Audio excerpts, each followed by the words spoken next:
সিঞ্জন মাইতি। নমস্কার। গন্ধ বিচার, কবি সুকুমার রায়। সিংহাসনে বসল রাজা, বাজল কাসর ঘণ্টা, ছটফটিয়ে উঠল কেঁপে মন্ত্রী বুড়োর মনটা।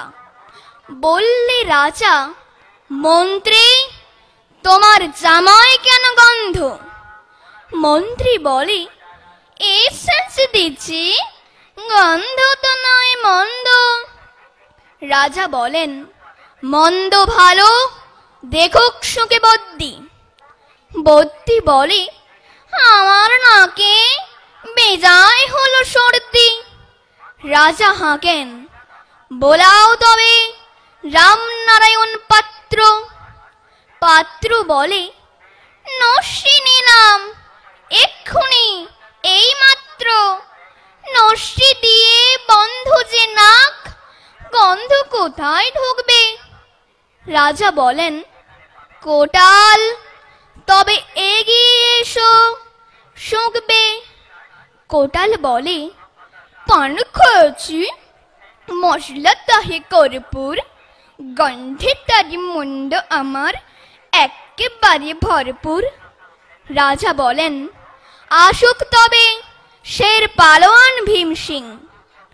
ভীম বলে, আজ করছে আমার সমস্ত গা ঝিমঝিম। রাত্রে আমার বোকার হলো, বলছি হুজুর ঠিক বাত। বলেই শুলো রাজসভাতে চক্ষু বুজে চিৎপাত। রাজার শালা চন্দ্রকেতু তারই ধরে শেষটা। বলল রাজা, তুমি না হয় করো না ভাই চেষ্টা। চন্দ্র বলেন, মারতে চাও তো ডাগাও না গো চল্লাদ, গন্ধ শুকে মরতে হবে এ আবার কি আহ্লাদ। ছিল হাজির বৃদ্ধ নাজির, বয়সটি তার ৯০। ভাবল মনে, ভয়ে কেন আর, একদিন তো মরবই।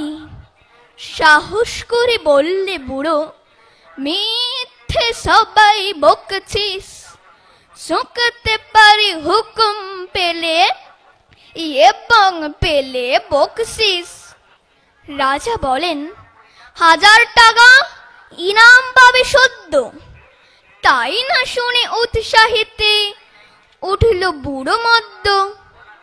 জামার পরে নাক ঠেকিয়ে শুকল কত গন্ধ।